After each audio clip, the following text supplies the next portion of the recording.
Today on episode number 515, Faculty's Role in Student Success with Jody Greene. Produced by Innovate Learning, maximizing human potential. Welcome to this episode of Teaching in Higher Ed. I'm Bonnie Stahoviak, and this is the space where we explore the art and science of being more effective at facilitating learning. We also share ways to improve our productivity approaches so we can have more peace in our lives and be even more present for our students.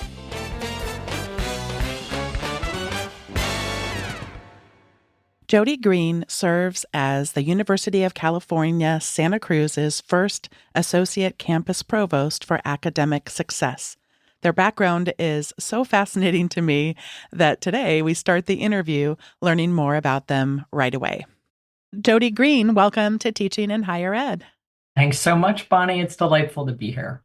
In June of 2024, I will celebrate 10 years of airing an episode of Teaching in Higher Ed every single week. I share this with you, not to brag, Jody, but to say I read a lot of higher ed bios. And as I read your higher ed bio, I just wanted to say, let's just talk about these things and not even talk about anything else. You are a fascinating person, and you have agreed to share a little bit about yourself and your background, because if I try, I am never going to do it justice, in addition to very clumsily pronouncing some of these names. So, Jody, I'm going to open up the floor to you. Tell us a little bit about yourself. Well, thank you. And first, of course, congratulations on the 10 years. I mean, it is truly an institution and a place that so many of the people that I've collaborated with go to hear what's happening in higher ed teaching and learning. So it's a real honor to be here with you. So I have been at UC Santa Cruz for my entire academic career. I came here in 1998 as a literature professor. I was hired to teach 17th and 18th century British literature and some French literature, but my work is actually more in kind of legal studies and the history of institutions, literary institutions. So my first book was on copyright and the relationship between copyrights and responsibilities. Some people have called it a paranoid view of copyright that says we only got copyright so they could show who was responsible for writing things that the authorities didn't like being written. And my work since then has really stayed in the realm of the relationship between rights and responsibilities. So I work on the history of human rights, how the history of categories like the pirate and the terrorist have been used to draw boundaries around the human.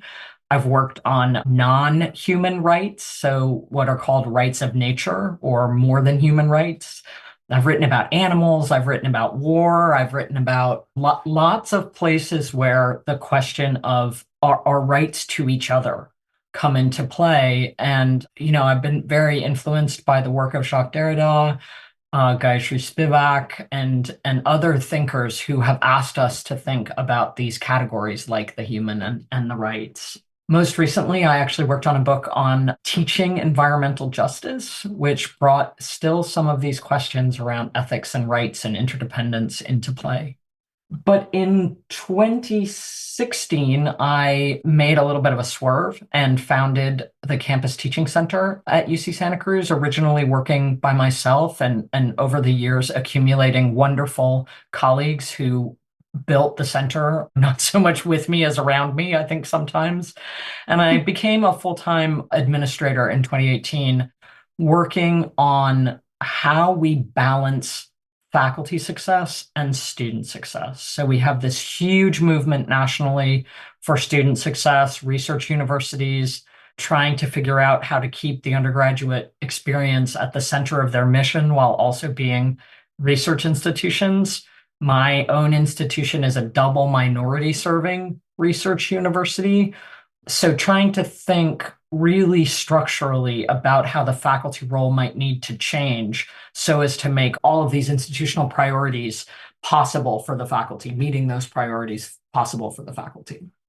If someone could see the bubble above my head of all of my thoughts, there are approximately 42,987 questions I'd like to ask you, but I'm going to revisit your bio just briefly, and then we will speak much more about the issues for today's interview.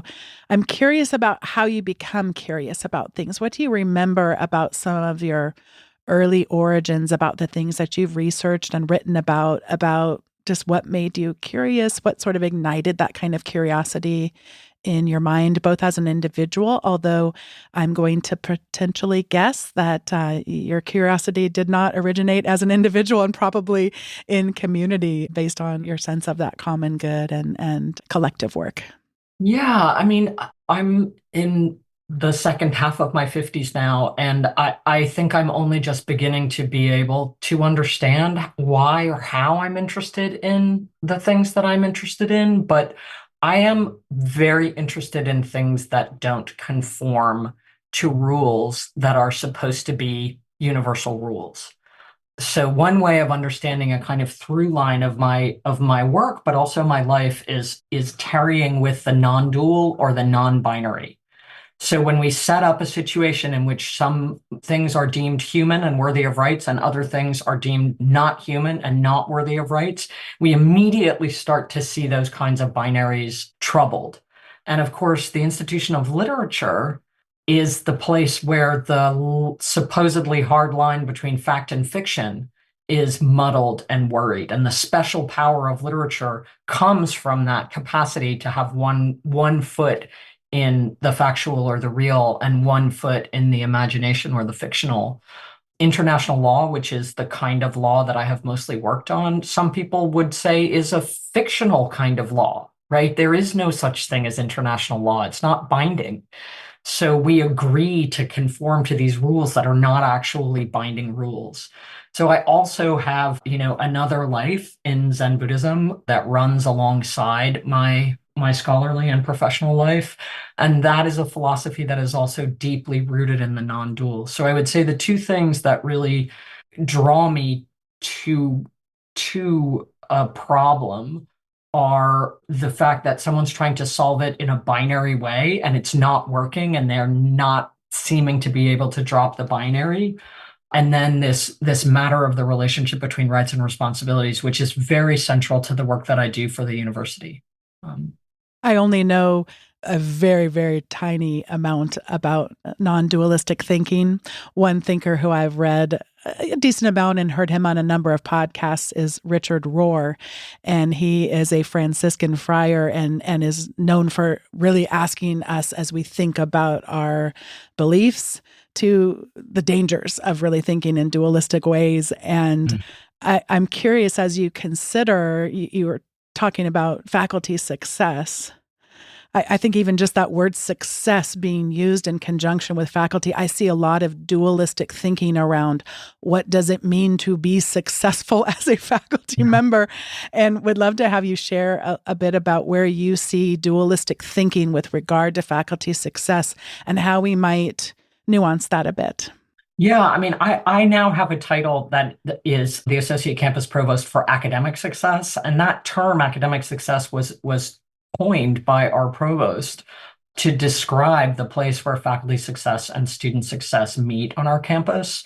And I think in some ways that is the binary between faculty success and student success that I'm trying to trouble, because I don't believe that a university set up the way the University of California is set up, you can have one without the other, right? You have to figure out how to keep these things in balance.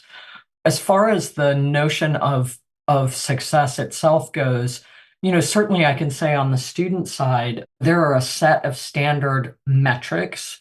The HSI scholar Gina Garcia calls them white people metrics that we often use for success that have to do with time to degree, graduation rates, retention rates, and so on. And we know that there are so many other important elements to student success: their well-being, their thriving, their career pathways, their ability to pursue interests and curiosities, their engagement, their activism, and all of these multiple measures.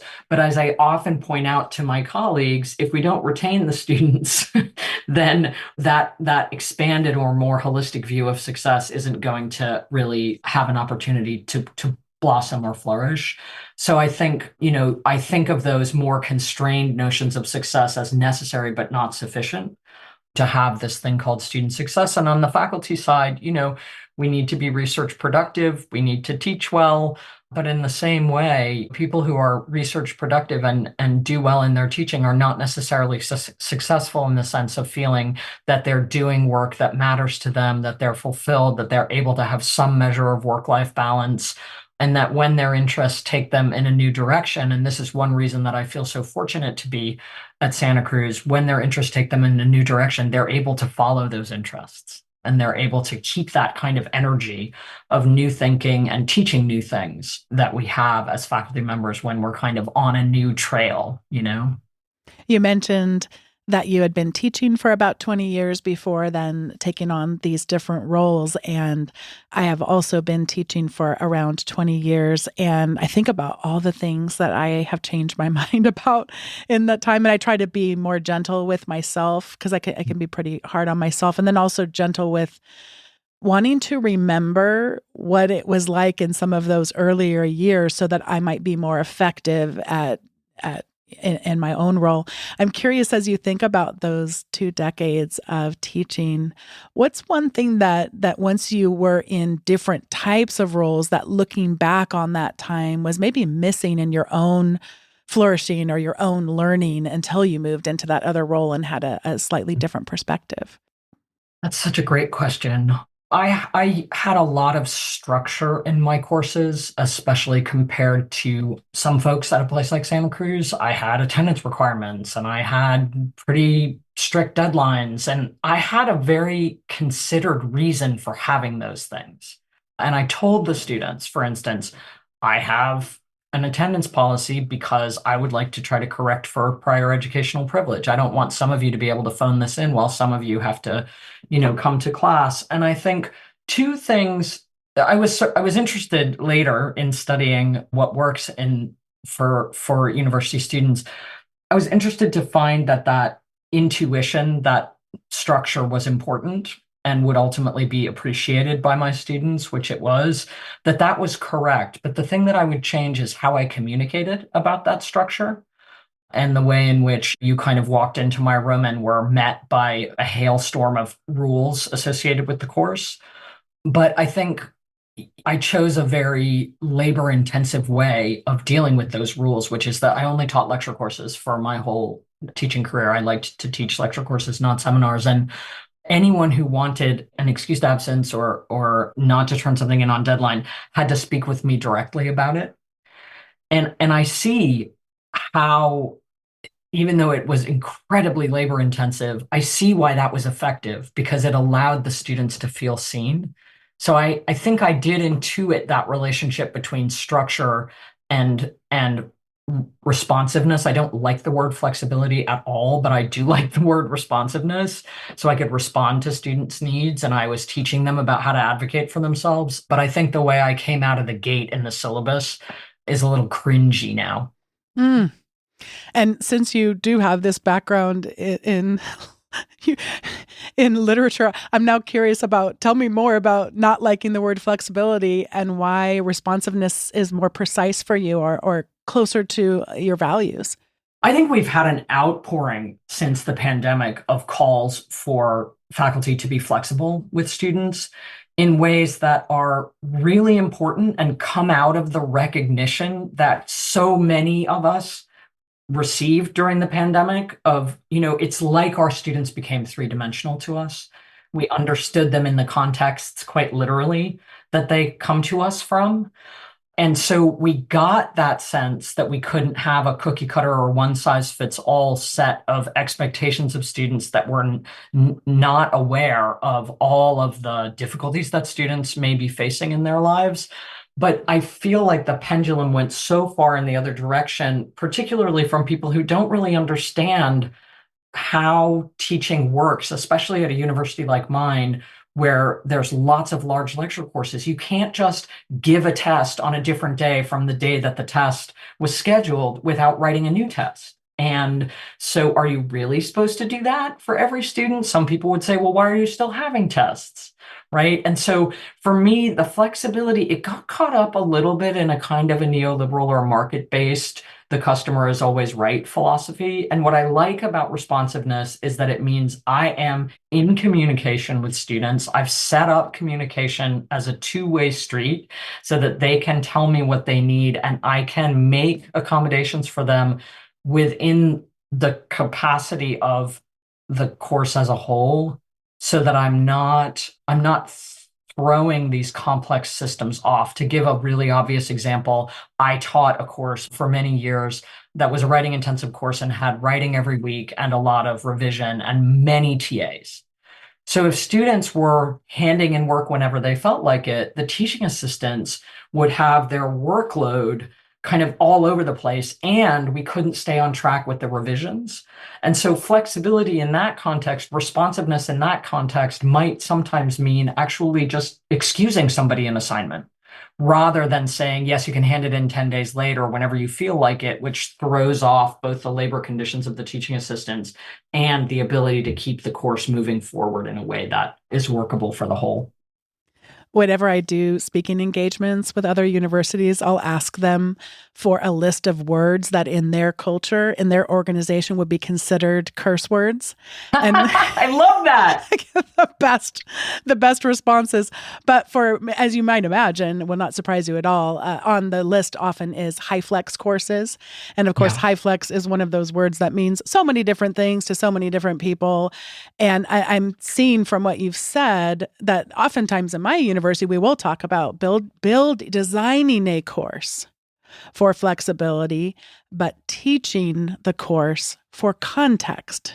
Yep. And I'm seeing in your use of this word responsiveness that for myself as a communicator, that might be closer to a word that wouldn't bring on the immediate visceral reaction.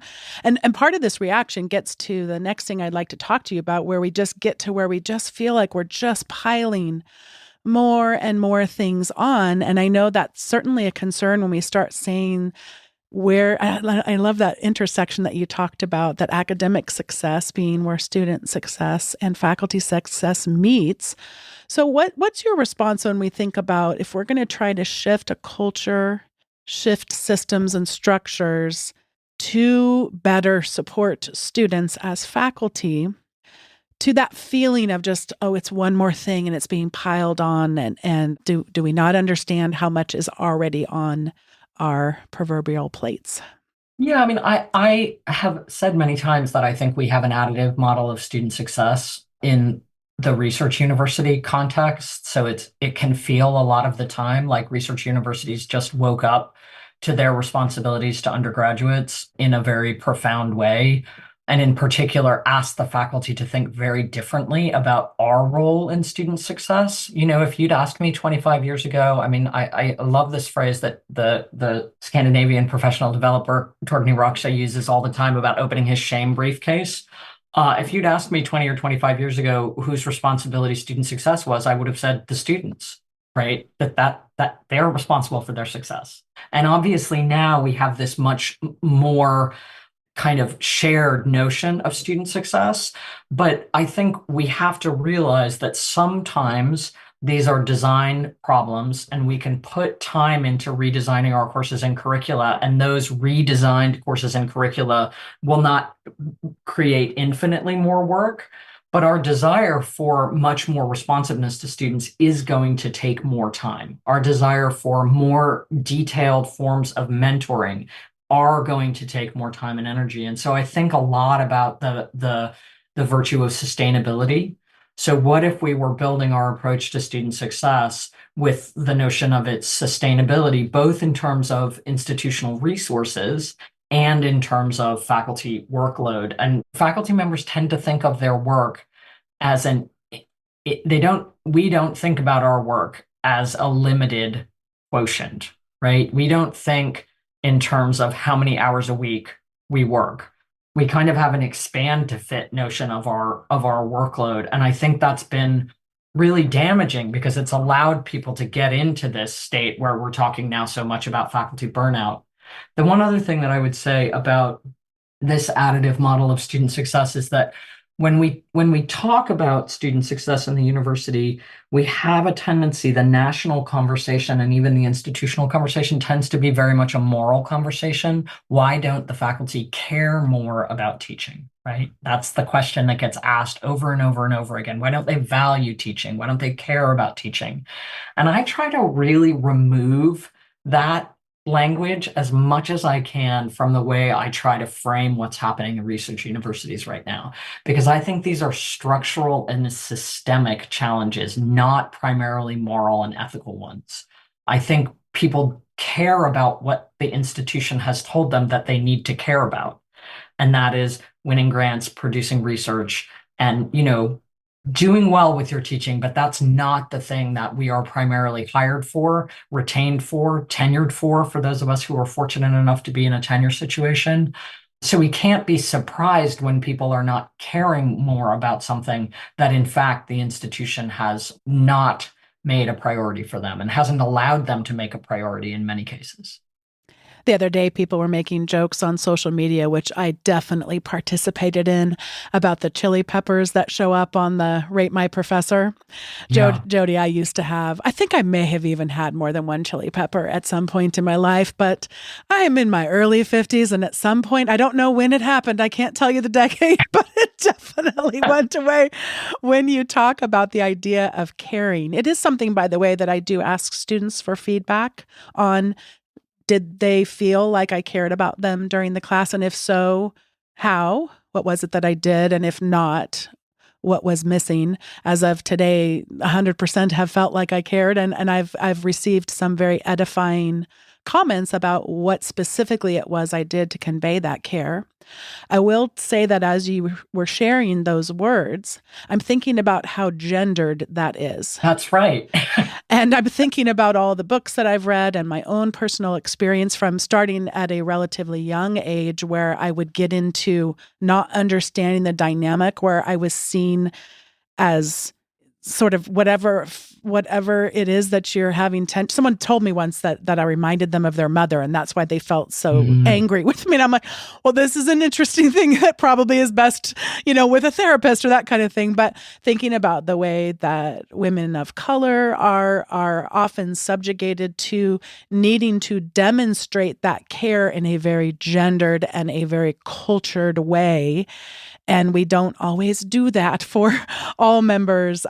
So talk more about the ways in which care can also be gendered, and the ways in which it might be structured. Tell us more about the tension and about what that might look like if it doesn't look like me showing up as a Yeah.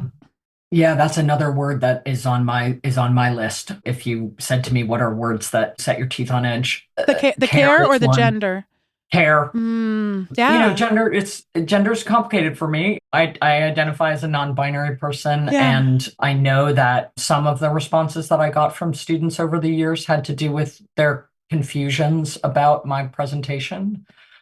What I mean by that is their confusions about what their expectations ought to be of me based on my presentation, which I thought was strange because I don't think we should have expectations based on people's gender in a classroom. I'm not saying that we can get away from them, but I think it would be great if we didn't.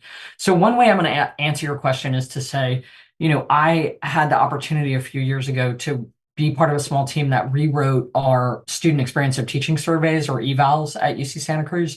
And we spent a lot of time thinking about how the way we ask questions really contributes to racialized and gendered expectations, and worked very hard to try to ask questions, first of all, that mitigated that gender and racial bias. You can't eliminate it, but you can mitigate it.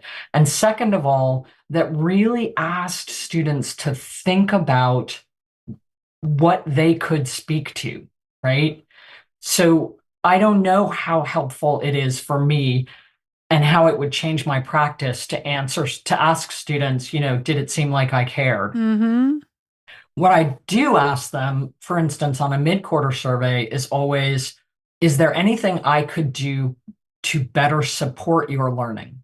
And is there anything you could do to better support your learning?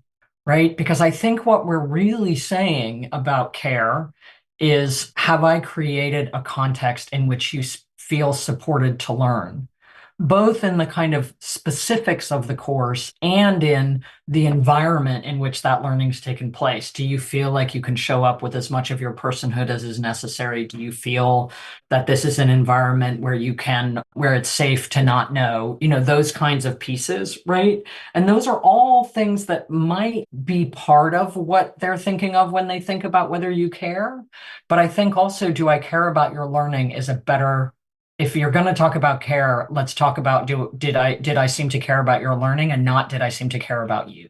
Because then we really are in a context that is so marked by gendered expectations. Yeah, that is so helpful. And thank you for that. I don't usually use this phrase, but that's seriously the most constructive feedback I've had in such a long time. Because part of what I realize is I do what you described, as far as saying we do the stop, start, continue. Uh-huh. And I do it for three groups. What could I do to better support your learning? Start, stop, continue. And then what could you do as an individual? And then I'll ask the question, what could we do as a community of learning? And I'm realizing that what I was looking to get from my question of care is probably sufficiently and more properly held up in that exercise. So it's like the whole less is more thing. I don't need to be doing that. That is sort of me potentially falling into a set of gendered expectations I do not wish to perpetuate, even though, as you said, seems to, I think we're going to be navigating that one for quite some time for the foreseeable future. The other thing that you just did for me is solved a mystery, because the moment that I was introduced to you, and as soon as I saw your face, I said, I know this person. Why do I know this person? And it turned out you gave a workshop that I attended, or you gave a speaking engagement about course evaluations. And you've been swimming around in my head. You were with somebody, it was a panel of some sort, and somebody was interviewing two of you. And you were talking, and I would love to ask you a little bit more about this, the ways in which course evaluations can or cannot give us information. And the specific thing that's been floating around in my head, and I've shared with colleagues, is that you wouldn't want to ask, how qualified was this person to teach my class? Because students aren't in a position to judge that. And I want to go back to what you said earlier about neoliberalism and specifically students as customers, not the greatest paradigm, but us perpetuating inequalities, also not great either. So how do you frame, how do you get away from students as customers to what's a better paradigm there? Yeah. So that was a lot of questions. Oh, that yes, you just 42. Snuck that you just snuck in there. So, Yes. so let me say,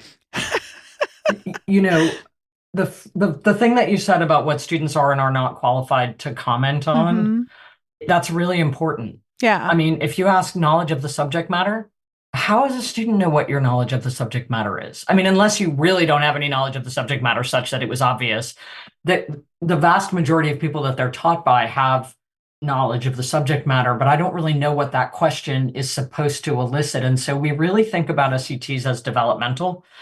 I am interested in what your experience has been, and I can learn from what your experience has been as a student in one of my courses. And I want to ask you very specific questions about that experience. And so for me, changing from student evaluations of teaching to student experience of teaching surveys is a really critical dimension of that, because I don't know that students can evaluate my teaching. I do know that they've had an experience, and that it's important to me to know what that experience is. Do I explain concepts clearly for the majority of my students is one that we ask.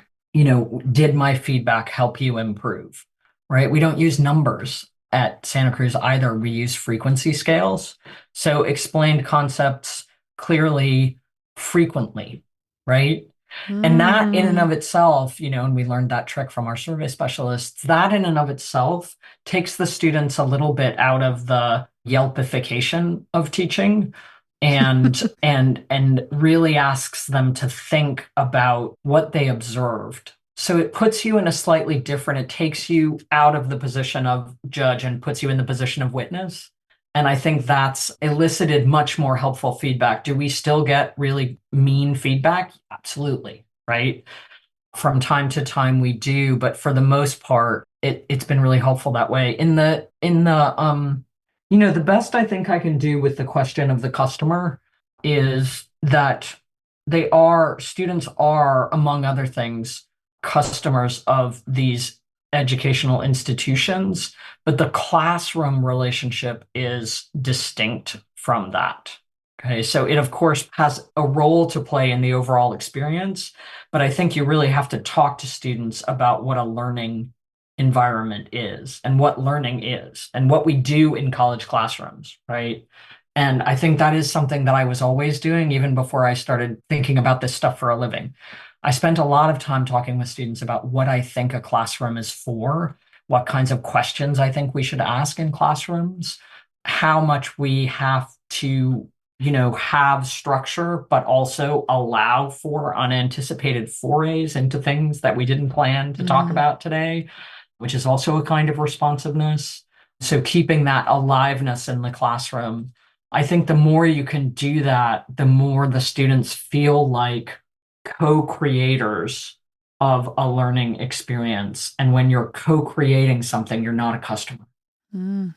You Oh, know? it's beautiful. That's so beautiful. Thank you so much. And thank you for helping me solve that mystery. It was really driving me There you nuts. go. Well, this is the time in the show where we each get to share our recommendations, and I just have a couple of them. Earlier in the conversation, you said something about showing up, and I thought you were going to say in the fullness of ourselves, but you said to the degree that I believe you said the word necessary, to the degree that it's necessary. And that maybe I'll have to leave that question for another day since we're running out of time here. But your thoughts on these are so intriguing to me. I had a chance to watch a video by Alicia Keys, and it's a live recording. I'm not usually a big fan of live recordings, except for when I am. And then when I am, I feel like there's no better way but to listen to that particular song live. This is a song called New Day, and it's a live performance she gave at VH1 Storytelling.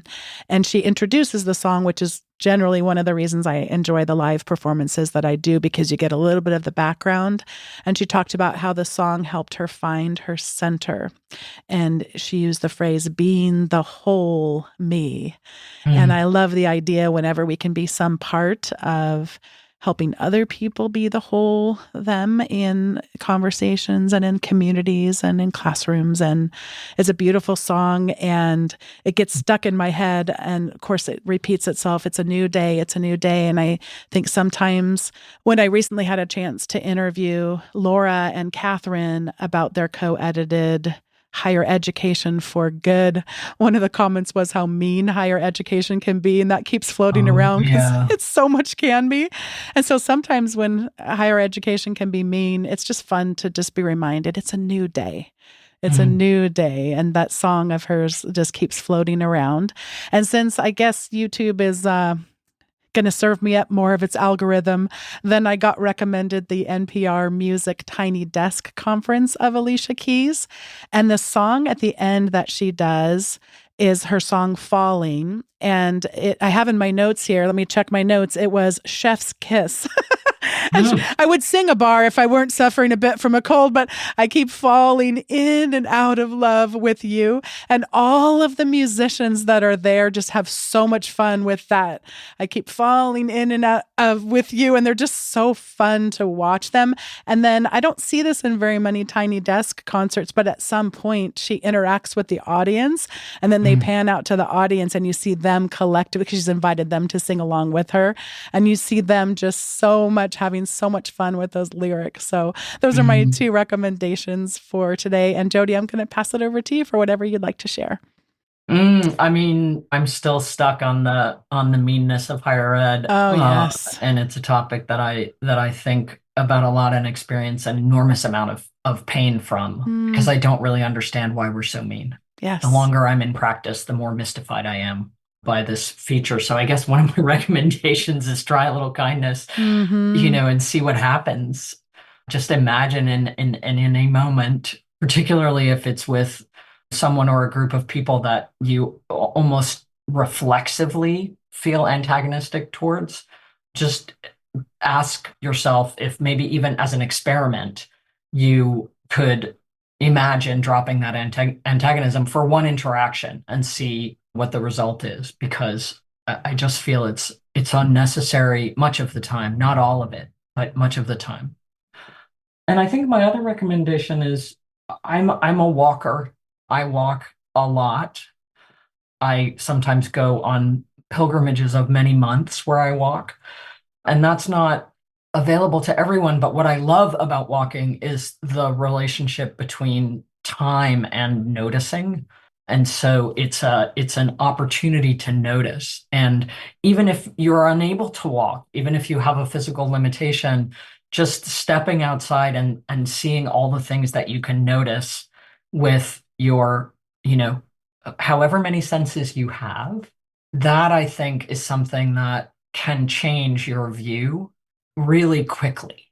To just notice how kind of wondrous it is. I I was once walking through the monastery where I practice, and a teacher was walking towards me, one of the abbots, and I greeted him and I said, "Hey, Abbot Ed, what's happening?"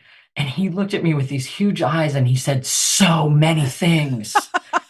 And he didn't mean I'm so busy. He meant out Mm. here in this mountain valley with the wind and the leaves and the creek and the critters, so many things are happening, and it just changed my view to think so many things are happening. And so that's my other recommendation is go outside and notice. I don't know if you planned this, and of course, I don't know that you planned the first recommendation to begin with, but I love how these can go together, how we might notice how we're feeling about another person. Yeah, And then I'm thinking as you were sharing about the stories that we tell ourselves.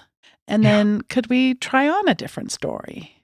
absolutely. And I just got off before we hopped on today. I just got off with just administrative meanness that I don't think probably people meant to be mean in this situation, but it's triggering old hurts and old wounds. And let's just try another story on and see if we can be kinder to each other and assume that this upset is actually coming from a real hurt, and let's go with that, and let's try to figure out ways to heal the hurt. But also from what you said earlier, some of that hurt is going to get healed through individual kindness, but a lot of it's going to need to come to a collective kind of kindness as well. Yeah, that's right. And I think, one of the practices that I have is what is the most generous possible reading I can have of what's happening right here. And one of the things that I see in higher ed, the particular form of meanness is the attribution of stupidity and or malice to others a lot of the time. And I think there's actually almost always, at least at my institution, there's almost always a good and principled reason why someone is making the decisions that they're making. So at least I should try to see what those reasons are, even if I don't agree with them. But fundamentally, most people are making decisions not because they're jerks, but because they are constrained by a set of conditions that I can't see. So I try to find out what those conditions are that I can't see before I assume that they're being stupid or malicious. Such wise words to end us on. Jody Greene, I'm so glad to have been introduced to you and to have gotten to have this conversation. And just thank you so much for your generosity and wisdom. Thank you, and congratulations again on that 10 years. I mean, how wonderful that you've brought so many voices talking about these matters to so many listeners. Thanks to Kem Sai-Chai for introducing me to Jody Greene and making today's conversation possible. Today's episode was produced by me, Bonnie Stahoviak. It was edited by the ever-talented Andrew Kroger. Podcast production support was provided by by the amazing Sierra Priest. Thanks to each one of you for listening today and being a part of the Teaching in Higher Ed community. If you've been listening for a while and have yet to sign up for the weekly update, head over to teachinginhighered.com/subscribe. You'll receive the most recent episodes, show notes, along with some other resources. Thanks for listening, and I'll see you next time on Teaching in Higher Ed.